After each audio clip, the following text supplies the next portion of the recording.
जनता भी घाटे में। जब हम चिल्लाते थे कि भाई तुम्हारे पास नहीं रहेगा, चंडी अपना काम कर रही है, तब तुम बाबा जी की बात को नहीं, हम नहीं मानेंगे, हम नहीं जानते। अब सारे विश्व में जब अर्थ की कमी आए तो कहाँ गया? ए बाबा जी किधर चला गया?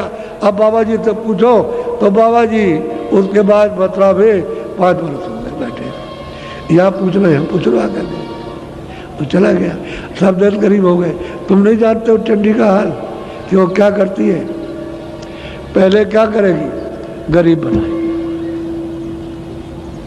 सब देशों को गरीब बना देगी। सब लोग कहेंगे अमीर गरीब सरकार, जो भी सरकार होगी जिस देश में, कहेंगे भाई पैसा कहाँ चला गया।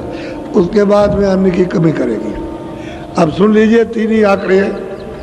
पहले तो पैसा गया, फिर अन्न की कमी करेगी। तो लोग कहेंगे कि अरे हमारे पास अन्न नहीं है, तो कहेगा नहीं तुम्हारे नहीं जाएगा, हमारे यहाँ कम पड़ जाएगा।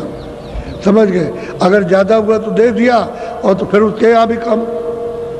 तो कहते हैं हमारे पास नहीं है, हम तो कहे हमारी जनता मर जाएगी, तब जो कुछ हो जाए तुम अपने देश को संभालो, हम अपने देश को संभालो। ये फिर यहाँ भी कमी हो जाएगी। तो अन्न की कमी उस देश में, उस देश में, उसमें, और फिर वो लड़ाई करा देगी। तो बस आप समझ लीजिए। आप ये 3 बातों में मंत्र है, ये इंसानी मंत्र। 3 बातों फिर क्या करोगे आप? पहले सोच लो। अब इसके आगे और कुछ नहीं कहेंगे। तो चंडी अपना काम सब कर रही है। चंडी एक बहुत बड़ा देवता है। ये बाहर की चर्म आंखों से दिखाई नहीं देगा, वो तो दिव्य आंख से दिखाई देता है, इन आंखों से दिखाई नहीं देता, और सब जगह काम कर रहा है, सब जगह। बस मैं इतना ही बता रहा हूँ आपको। और वो अपने काम में अब सफल है, वो काम कर रही है। सब धीरे धीरे धीरे धीरे वहीं ले जाएगी आप। और आपसे ये कहा जाता है कि तुम ठीक समझ जाओ, ईमानदारी मेहनत से काम करो जो कर रहे हो, उसमें तुमको पूरा पड़ेगा। और पूरा पड़ेगा, कपड़े, खाना, ये वो, बचत, सब बाल बच्चों के लिए, सबके लिए। तो तुमको बात सुनते रहिए। हम इसे हाँ कैसे मिले, ऐसे कैसे मिले, किसी तरह से इसको कब मार दे और ले जाए इसका, ये सब में हविस लगी हुई। ये हविस क्या है? वो तो पर्दा है, वो तो चला जाएगा। पर्दा किसी कैसे हाथ में आता है? इधर से हविस आई और इधर चली गई तो किधर गया? हम तो बहुत ले आए थे, किधर का चिल्लाओगे?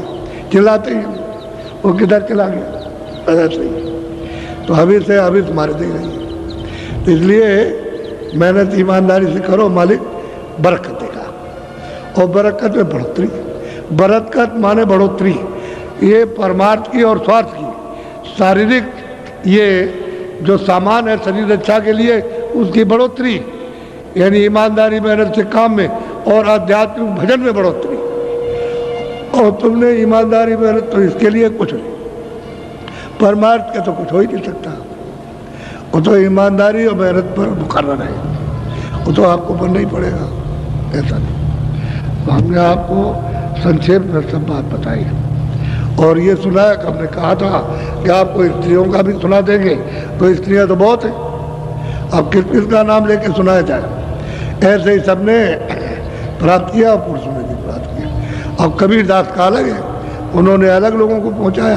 हृदयदास जी का अलग, उन्होंने अलग पहुंचाया। फिर चरणदास जी आए, उनका अलग है।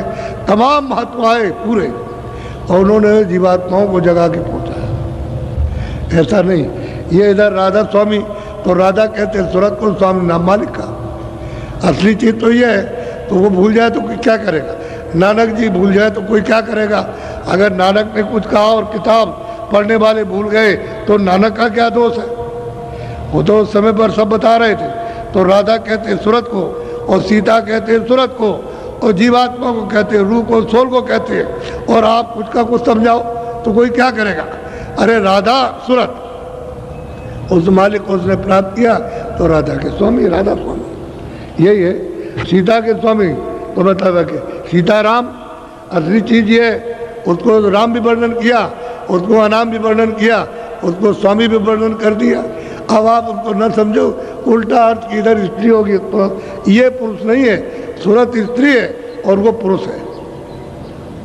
ये जाके उससे मिली तो कहते मैं अपने स्वामी से मिल गई, वही रूप हो गई। ये जो पर्दा है, पर्दा है, ये वहाँ नहीं पर्दा। तो कोई आदमी जानते नहीं किसी मत को। अब सब लोग भूल जाए तो क्या पता चलेगा, नई जनरेशन आएगी जब कोई नहीं रहेगा सब भूल जाएंगे। ऐसे ही हो गया सब। इसलिए आप जो उन्होंने बताया तो ठीक था, अपने अपने वक्तों में बहुत पहुंचाया, बहुत जीवों का उद्धार किया जगा करके। अब जब आप इस रास्ते में चलोगे तब पता चलेगा कि बहुत जीव पहुंच गए, वहाँ बहुत पहुँचे हैं। संतों ने बड़ी कृपा की, बड़ी दया की कि ऐसे जीवों को जो कुछ नहीं, अपाहिज थे, जो कभी जा नहीं सकते थे और दुर्बल थे, कभी उठ नहीं सकते थे, उनमें दया कर दी, उनको पहुंचा दिया। तो सामर्थ्यवान है सब प्रकार से, हर तरह। बोलो जय गुरुदेव। पूरा मैदान भरा है और मैदान के बाहर पूरे टेंटों में। मैं अब नामदान दूंगा, कल कहा था कि नामदान देंगे तो अब दिए देता हूं। अब इतना आप करना कि शाकाहारी रहना, असुधार मत करना, आदमी को मारो वो मत करना, पशु पंछी मारो वो भी नहीं, जल के जीव कीड़ा मारो वो भी नहीं, असुधार नहीं, न मारो ना करो। असुधार करोगे तो आपका विकृत खून खराब और मन बुद्धि चित्त इंद्रियां सब विकृत खराब हो जाएंगी, अशुद्ध हो जाएंगी। शाकाहारी रहो, अनाज मोटा मई सब्जी, और मतलब ये है कि हरी गली, समझ गए, सब्जी, और मतलब इसके बाद में सूखे गीले फल और घी और दूध, इसको खाइए। और जो कपड़ा बन जाए आपके खेतों में रुई से या और किसी से तो उसको आप अच्छा पहनिए, मोटा पहनिए। और झोपड़ी में ईंट पत्थरों की या फूस की बने तो उसमें आप आराम से रहिए। तो आपको तो कुछ मना नहीं किया, समझ गए। और रास्ता मिल जाए भजन कर लो, जब रास्ता मिले तो भजन करो, असली काम तो ये है। तो शाकाहारी रहो, ऐसा कोई नशा मत करो कि बुद्धि आपकी पागल हो गई तो आप अपनी बच्ची को, अपने घरवाली माँ को और घरवाली देवी को और अड़ोसी पड़ोसियों को सबको गाली देते हो नशे में। ऐसा नशा वर्जित है। बीड़ी और हुक्का ये पियो, और कोई नशा नहीं, क्योंकि सिगरेट में उसमें कुछ रख दिया और पिया तो तुमको नशा चढ़ जाएगा, वही नशा तुम्हारे लिए हानिकारक है। तो हानिकारक और शरीर को गला दे और मतलब इंद्रियों को, मन बुद्धि को भ्रष्ट कर दे, खान पान बिगाड़ दे, तो ऐसे नशे का क्या लाभ मिलेगा, कोई फायदा नहीं होगा। तो शाकाहारी रहो और बीड़ी तंबाकू पियो और उसके बाद में कोई नशा नहीं, बाकी कोई चीज़ तो मना की नहीं। घर गृहस्थी में रहो और अपने जो काम करते हो, खेती दुकान दफ्तर का, अपना करो, वो तो ईमानदारी मेहनत के करो, तभी तुम्हारा वो जो पैसा मिलेगा फलेगा, उसी में जुड़ जाएगी मालिक की दया बरकत। काल भगवान की दी हुई बरकत मिलेगी, दयाल की तो बरकत आत्माओं को मिलेगी और ये काल की मिलेगी। तो उसने भी अपनी बरकत रखी है कि जो मेरे नियम का उल्लंघन नहीं करता उसको मैं ये ईमानदारी मेहनत के साथ तो मैं उसको बरकत ये देता हूँ। तो आपका धन भी बढ़ जाएगा, ये भी बढ़ जाएगा, वो भी बढ़ जाएगा, वो भी बढ़ जाएगा, शरीर भी ठीक रहेगा, सब सीधा सीधा।